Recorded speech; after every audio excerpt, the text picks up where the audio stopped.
We have a pivotal matchup in the NFC West Division as the 7-5 Seattle Seahawks are going on the road to take on the 6-6 Arizona Cardinals. This is your Week 14, 2024 prediction and preview video. Hit subscribe if you're new. Also hit the like button. Since both of these teams have faced off against each other before this season just a couple weeks ago, I will go back and talk about what happened in that particular matchup, and I'll also talk about what happened with both teams last week. But let's start off with the Arizona Cardinals because they are the home team. Last week, they suffered a tough loss against the Minnesota Vikings. They lost by 1 point. They lost this game 23-22. And on the day, Kyler Murray did play solid. Kyler Murray was 31 of 45, 260 passing yards, 1 passing touchdown to 2 interceptions. James Conner averaged 4 yards a carry, had 68 rushing yards. Trey McBride, 12 catches, 96 receiving yards. Marvin Harrison, 60 receiving yards, 1 receiving touchdown. Last week, they struggled early on against the defense of the Minnesota Vikings. Then in the third quarter, they got a touchdown. They played the Minnesota Vikings like they could not come back and win the game. And that's more so on coaching than it is the players. They went out there, they kicked a field goal, and the next thing you know, the Minnesota Vikings made a comeback late in the fourth quarter. Kyler Murray trying to push the football deep down the field. It goes for an interception.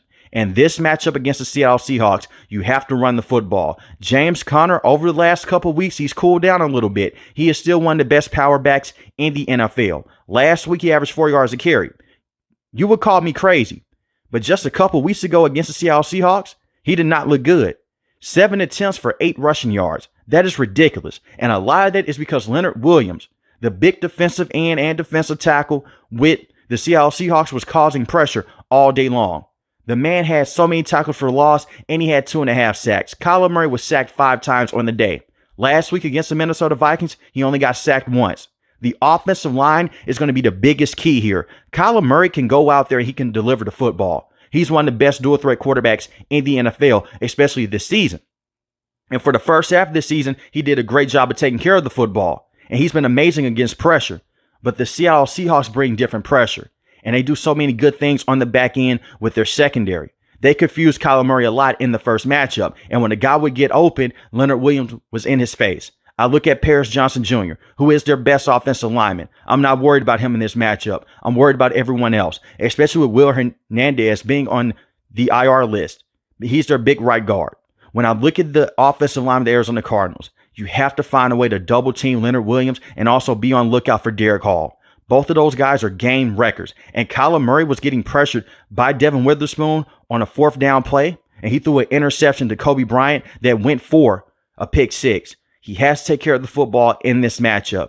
Let Kyler Murray go out there and cook in short yardage situations. And what do I mean by that? A lot of quick game. Get the football out quick. Tire out the defense of the Seattle Seahawks. It's going to come down to the offensive line protection. But you're going to have to run the football in this game and use quick game. Trey McBride against the Seattle Seahawks, he had a great day. He was one of the few players on the offensive end that showed up on that particular day. He had 12 catches for 113 receiving yards. The reason why his volume was so high, they were testing the linebackers of the Seattle Seahawks. And the Arizona Cardinals have done it in every single matchup this season. It takes me back to many weeks ago to where they beat the brakes off the New York Jets. They tested out their linebackers, and then in one-on-one situations, they would take their shots to Marvin Harrison Jr., and he had a receiving touchdown in that game. Trey McBride is going to be the key receiver in this matchup, and the linebacking play is better because the Seattle Seahawks linebacking play has been phenomenal since they made a trade to get Ernest Jones. But you want to test out those cornerbacks. And call me crazy, Devin Witherspoon is phenomenal. Same with Tariq Woolen. You have a Marvin Harrison Jr., who's a generational talent at the wide receiving position. You have to target him. Drew Petzing has to make it known. Get this man the football early and often, whether it's by screens or just taking deep routes down the field. He is not going to create much separation in this matchup because you're going against 2 lanky and long athletic cornerbacks and Devin Witherspoon and Tariq Woolen. And I'm not saying go out there and just throw a 50-50 ball on every single drive, but just get Marvin Harrison Jr. involved. It makes 0 sense for this man to only have 3 catches for 47 yards the last time these 2 teams went against each other. Michael Wilson, solid wide receiver, 2 catches, 54 receiving yards, but you have to feed your best players if you want to win this matchup. Because more than likely, whoever wins this division, whoever wins this game, they have a great shot to win this division over the next couple of weeks. So they have to go out there and feed their best players. And when I look at the running back position, don't just fully phase out James Conner. He's a very good running back, but get him involved in space. Get him the football in the screen situations. Try to get him going from left to right. He doesn't have blazing speed, but he can go out there and he can outrun certain linebackers to the edge. But you have to use Amari more in this matchup. He had 1 carry for 14 rushing yards in the first encounter.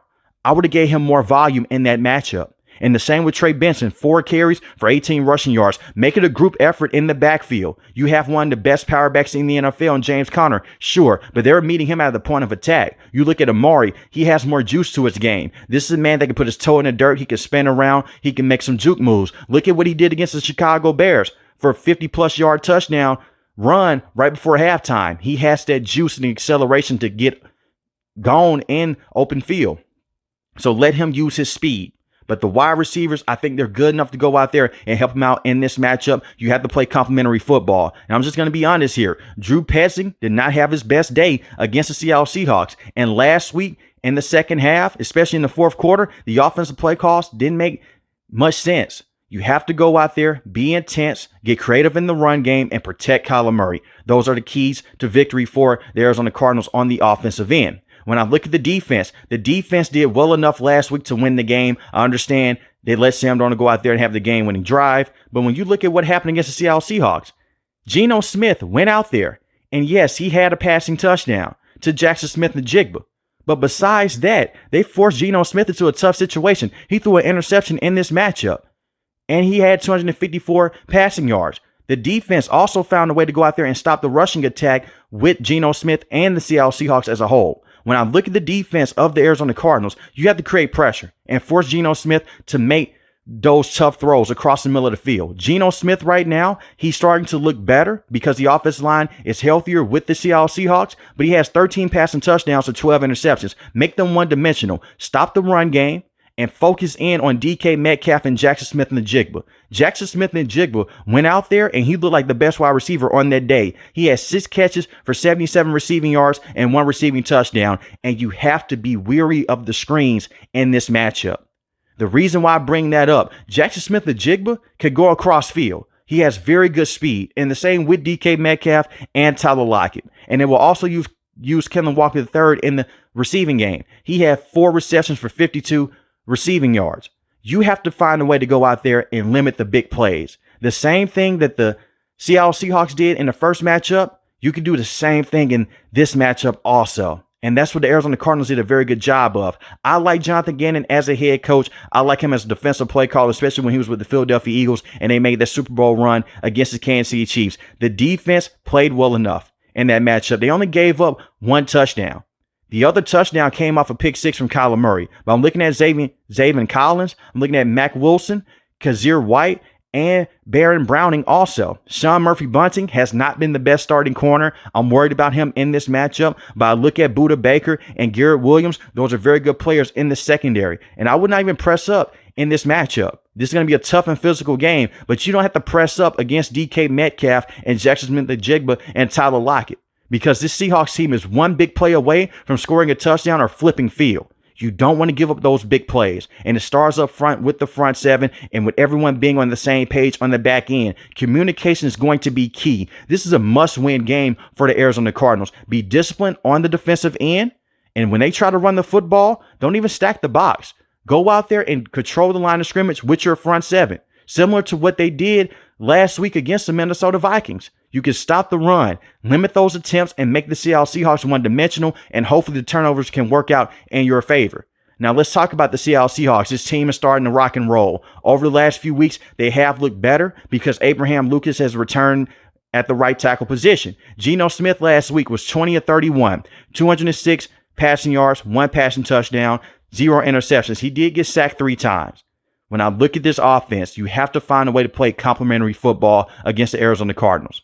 And the first matchup, they forced too much on Geno Smith. And that has been the story with the Seattle Seahawks all season long with Ryan Grubb. Go out there and be an air raid offense. Not in this matchup. And last week, you saw them give Kenneth Walker III 16 carries for 49 rushing yards. Zach Charbonnet, 4 carries, 28 rushing yards, 1 rushing touchdown. Feed those running backs. And then you can work your way into play action with Jackson Smith-Njigba, who has looked like a #1 wide receiver so far this season.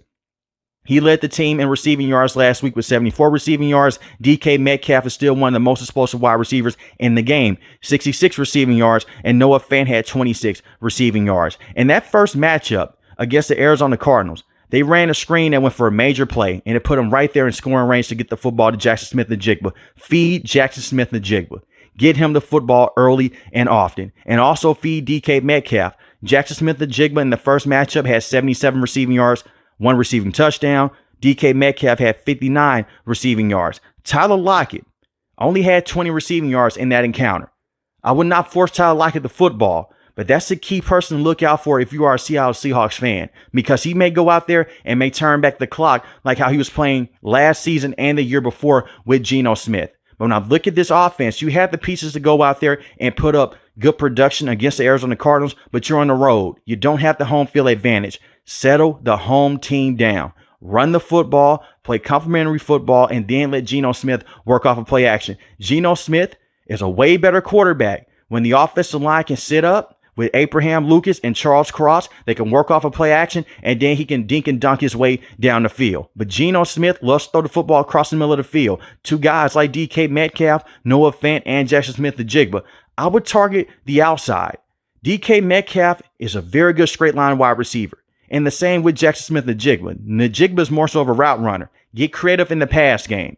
I like what they did in the first matchup, but I don't know if your defense is going to be able to go out there and fully control the offensive line again.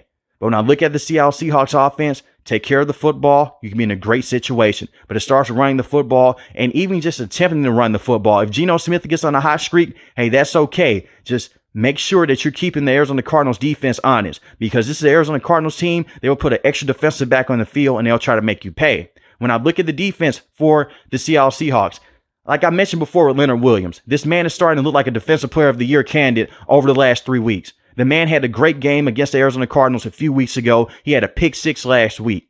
He's been phenomenal, and he's been putting pressure on the opposing quarterback. This is where it starts. When I look at Derek Hall and I look at Leonard Williams, you have to pressure Kyler Murray, but through the middle of the field. The reason why you want to pressure him through the middle of this offensive line, he loves to step up inside the pocket. He is an undersized quarterback, and he can see deep down the field. He takes a lot of deep shots.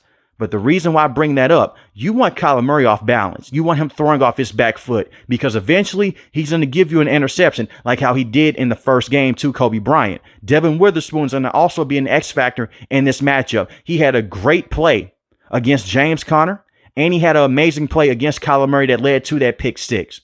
The secondary was rotating all day long, and it gave Kyler Murray a lot of different looks. That's what you have to do in this matchup. It's really defensive mind versus defensive mind. You have Jonathan Gannon going against Coach McDonald. 2 very good defensive minds, 2 very good young head coaches. But when I look at this defense, it's going to come down to, can they get enough pressure up front? And I believe they will. I believe that Leonard Williams will continue this hot streak in this matchup. If they double team him, then you have to worry about Jaron Reed. And Jaron Reed's a very good player. You also have to worry about Byron Murphy. Byron Murphy has missed some time this season. Elite run stopper, and he can push the pocket. I look at Derek Hall. Derek Hall on the season has 6 sacks, 2 forced fumbles. You look at Ernest Jones. They're going to depend on him a lot in this game. And they have to take account for Trey McBride. You don't want Trey McBride going down the field over and over again. I've seen Trey McBride turn a 4 to 5 yard catch into a 12 to 15 yard gain. And he did it last week against the Minnesota Vikings. He has a nose for the first down marker. Be on him the entire day. When I look at the secondary, you have Tariq Woolen, you have Devin Witherspoon. You're more than equipped enough to go out there and slow down Marvin Harrison Jr.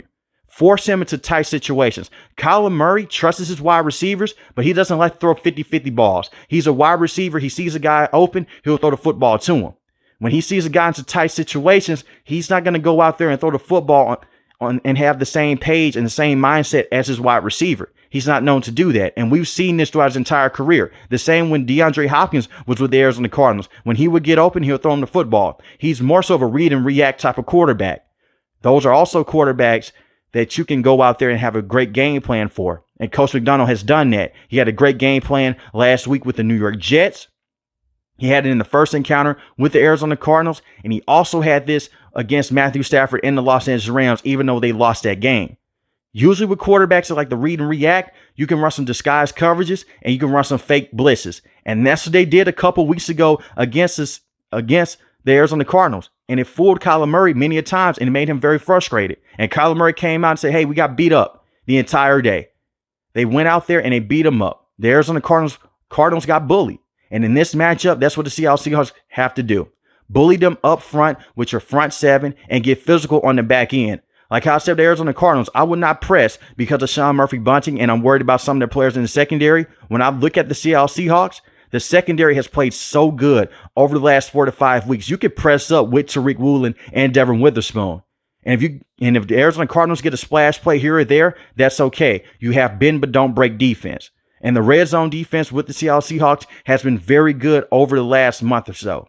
With that being said, I have the Seattle Seahawks winning this game 23-20. And the biggest reason why is because I do not believe the Arizona Cardinals offensive line is going to have a clear-cut answer for Leonard Williams and for Derek Hall. But I could be wrong. This can go either way. And I can also see Geno Smith going down there and having a crucial drive like how he had against the San Francisco 49ers that helped them win the game. But it can go either way. But let me know in the comment section below, who do you have winning this game? The Arizona Cardinals or the Seattle Seahawks? If you're new to the channel, hit the subscribe button. If you like the video, hit the like button. Most importantly, want each and every last one of you guys stay safe, stay positive. Thanks for the video, guys. God bless. Peace.